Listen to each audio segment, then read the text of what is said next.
Now let's talk about ergonomics. What is ergonomics? Ergonomics is a study of the workplace and the job demands. Ergo meaning work and nomics meaning natural law. There are two parts to ergonomics. The first is your muscular skeleton. How do you stand? How do you hold yourself? The second is that force that's exerted by that muscle group.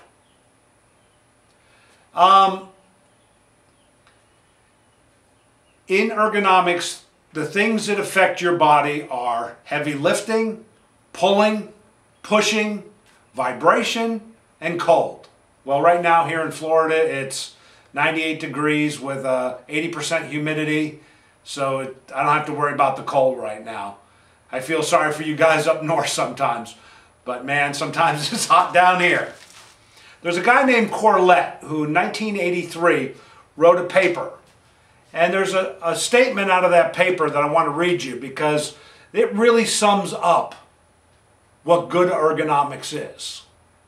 All work activities should permit the worker to adopt several different but equally healthy and safe positions.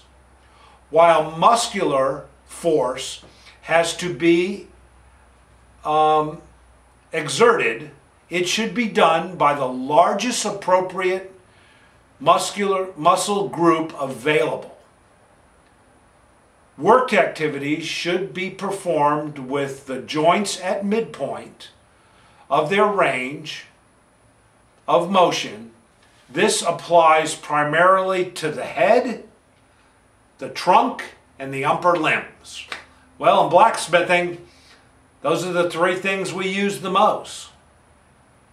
The father of ergonomics was this guy named F.M. Alexander, and he developed a technique called the Alexander technique. He was born in 1869, died in 1950. He was an actor, and he suffered from chronic laryngitis.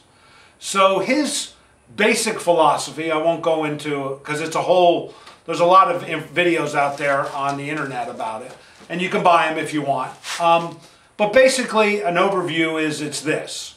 You want your head to be lifted and free in movement and forward so that your spine is straight.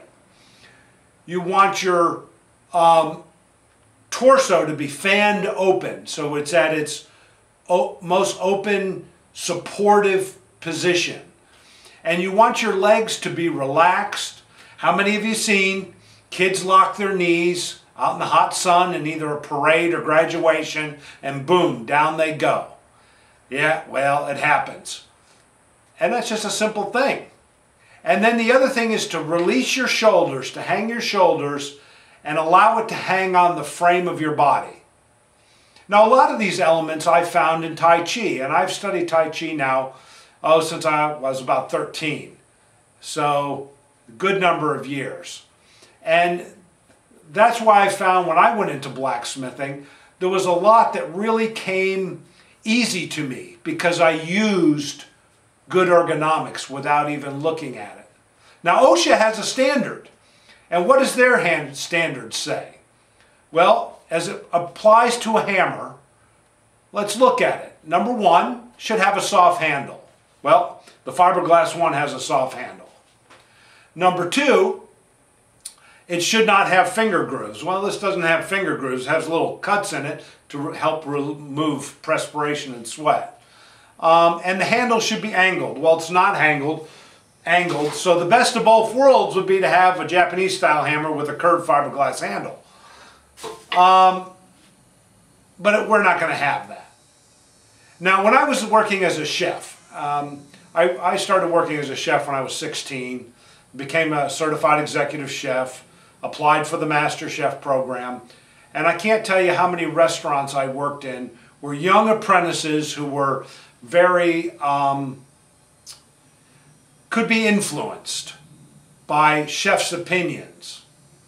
And certain chefs would say, oh, you got to go out and buy this $300 knife, because if you don't have this $300 knife, you're not going to be a good chef. Well, I'm sorry. If you're a young chef or a young blacksmith starting out, you don't want to spend $300. I mean, I don't have $300 to go and spend on a hammer or a knife. But in the hammer realm, let's look at it.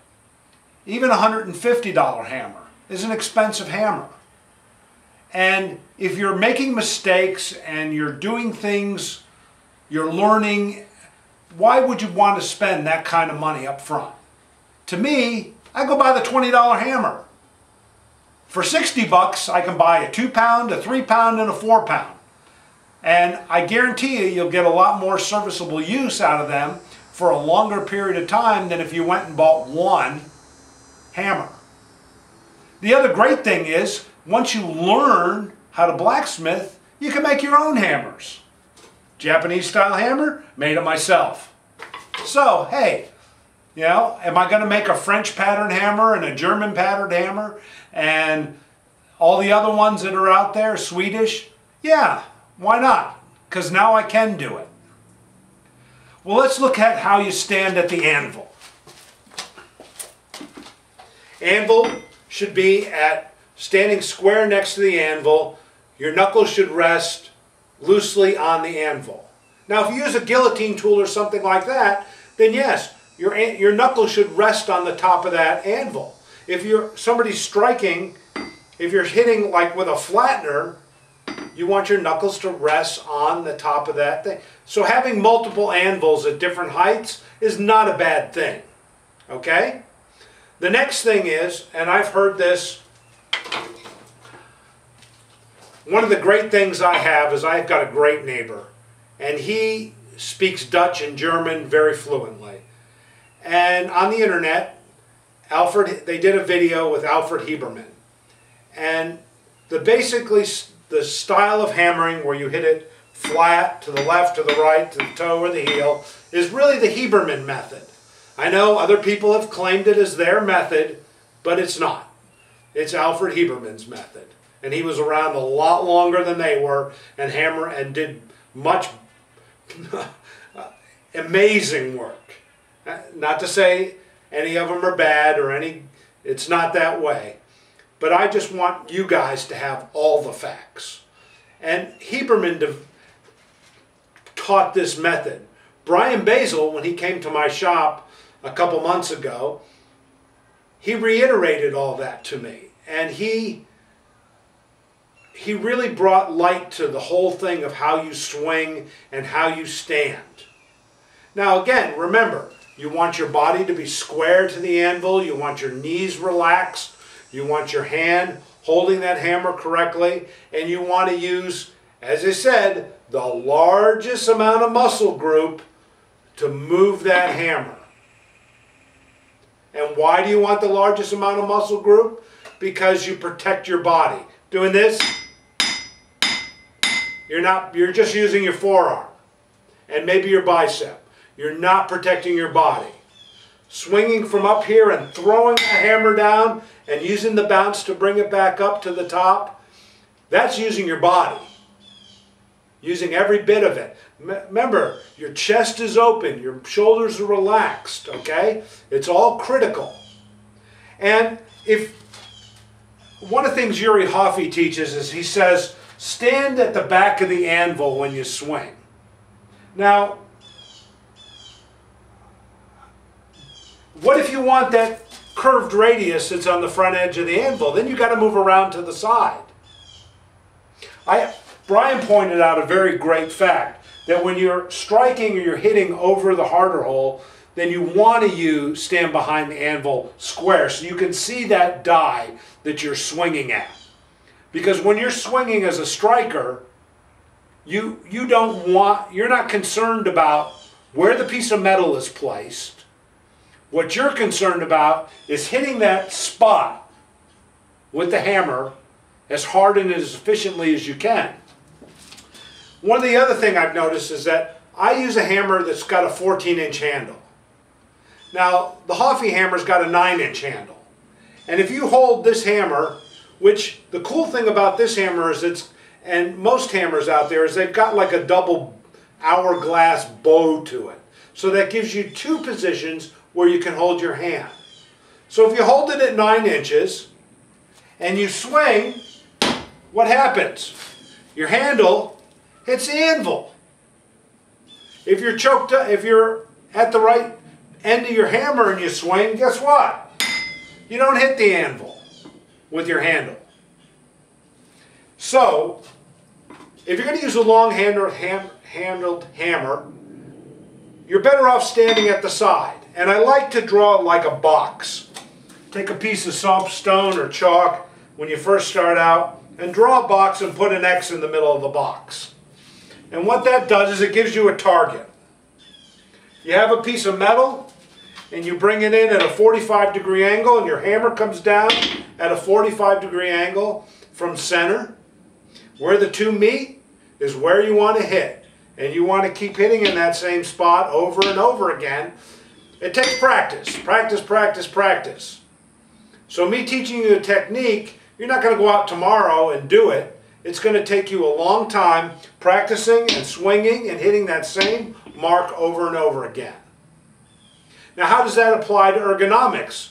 Well, my shoulders are relaxed, they're off my torso's expanded, my legs are relaxed, and I can sit here and swing all day long because I'm using the hammer bounce, I'm using everything. My whole body is come into play, not just one specific muscle. You're using the largest muscle group available. The other thing too is you want to be able to switch positions. If you need to hammer on that round edge corner of that anvil, then guess what? You're going to want to move 1 foot forward and lean more over the anvil to accomplish that. If you want to go to the back side of the anvil, the side of the anvil closest to you, you need to step back to do it. We go back to corlette. Several positions, safe and healthy. That's ergonomics. That's good sound ergonomics. Variation keeps the body safe. I hope you've learned something, and I hope you enjoyed this because I've enjoyed talking about it. And I've got a couple other videos that I put up on my website, just working videos, no sound, a little bit of music in the background. And the purpose of those is to help show how efficiently and how fast you can move. They're uncut so that you can see I punched through a piece of metal on one, I twisted 4 pieces of bar stock. And it's just movement and efficiency, and that's what you should all strive for. Stay hydrated, wear safety glasses, keep safe, wear steel-toe shoes and good clothes, and have a good time at it, because you'll love it and you'll enjoy it.